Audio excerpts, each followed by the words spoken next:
एक बार की कथा है कि भगवान ने जब वामन अवतार में राजा बलि से उसके द्वार पे जाकर भिक्षा मांगी। क्या भिक्षा मांगी? भगवान ने वामन अवतार में राजा बलि से कहा कि हे राजा बलि, आप तो श्रेष्ठ दानियों में सर्वश्रेष्ठ हैं, पर मैं आपसे मात्र 3 पग भूमि का ही दान चाहता हूँ। तो राजा बलि इस बात को सुनकर भगवान पर उन्होंने हंसे भगवान पे। और शुक्राचार्य जी जो कि राजा बलि के गुरु थे, उन्होंने भगवान वामन को पहचाना और कहा कि हे बलि, अगर मेरी आज्ञा हो तो मैं तो तुम्हें इसे दान करने से मना करूंगा, क्योंकि ये स्वयं नारायण ही हैं जो तुमसे ये दान मांग रहे हैं, ये आपका सब कुछ ले लेंगे। तो इस बात को जानकर राजा बलि ने कहा कि जब भगवान ही मेरे द्वार पर आ गए हैं तो मैं दान देने से पीछे नहीं हटूंगा। तो भगवान ने कहा कि मैं ऐसे संकल्प नहीं, ऐसे धरती नहीं लूँगा, आप संकल्प कीजिए, उसके बाद ही मैं आपसे दान स्वीकार, क्योंकि ब्राह्मण बिना संकल्प के दान लेने योग्य नहीं। तो जब राजा बलि ने कमंडल उठाया और जल के लिए संकल्प लेने के लिए जल उठाया, तो शुक्राचार्य जी ने क्या किया, छल से उस कमंडल के छिद्र में जाकर उन्होंने अपना आसन ले लिए, ताकि न जल गिरे और ना ही संकल्प होगा, नहीं तो ये तो भगवान है, ये तो राजा बलि को सब लूट लेंगे। तो भगवान ने क्या किया कि एक कुशा उठाई और उस कमंडल के छिद्र में जब भगवान ने ऐसे खोदा तो शुक्राचार्य की आंख फूट गई।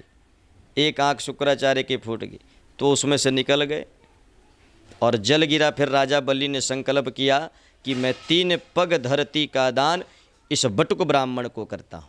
और जैसे ही संकल्प समाप्त हुआ, भगवान ने अपना विराट स्वरूप धारण किया। बोलिए वामन भगवान की जय। और जब वामन भगवान अपने विराट स्वरूप में आ गए, एक पग में भगवान ने ब्रह्मांड, दूसरे पग में भूलोक, समस्त उसकी संपत्ति जब भगवान ने नाप ली, भगवान का एक पग बाकी रह गया।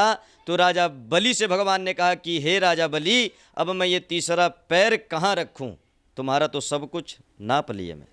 तो राजा बलि ने कहा कि हे भगवान, मैं अपने आप को भी आपको दान करता हूँ। तो भगवान ने कहा ये अपना तीसरा पैर भगवान मेरे मस्तक पर रखिए। और जब भगवान ने तीसरा पैर उसके मस्तक पर रखा तो वह धरातल पाताल में चला गया। राजा बलि को पाताल लोक का भगवान ने राजा बना दिया। क्यों? क्योंकि भगवान की उसको अपने आप को दान करने की स्थिति से भगवान बड़े प्रसन्न हो कि ऐसा भक्त मैंने नहीं देखा जिसने अपने आप को ही मुझे दान कर दी।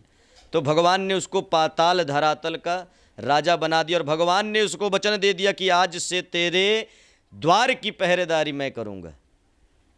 भगवान बैकुंठ से गायब हो गए, मैया लक्ष्मी परेशान हो गई। नारद जी से लक्ष्मी जी ने प्रश्न किया कि हे नारद, क्या तुमने नाथ को देखा है? तो नारद जी ने कहा कि हे मैया, वो तो राजा बलि के यहाँ द्वार पर चौकसी कर रहे हैं।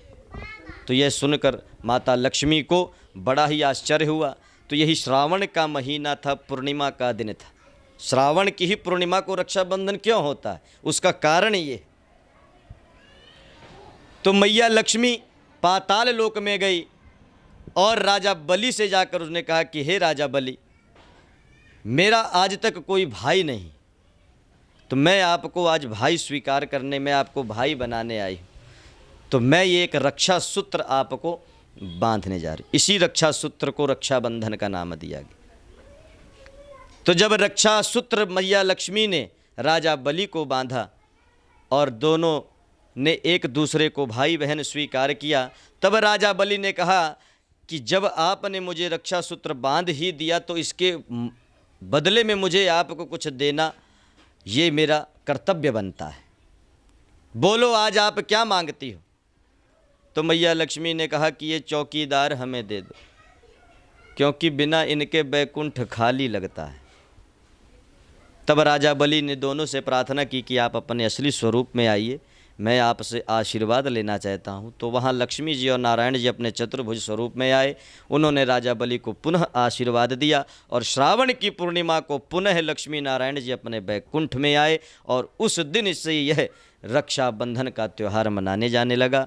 तभी तो कहा जाता है ये न बद्धो बलि राजा दानवेंद्रो महा। जब रक्षा सूत्र बांधा जाता है तो इस मंत्र को बोला जाता है, क्योंकि राजा बलि जैसा दानवीर कोई हुआ नहीं और उसके जैसा अपनी बहन की रक्षा करने वाला और बहन पर सब कुछ न्यौछावर करने वाला कोई भाई नहीं।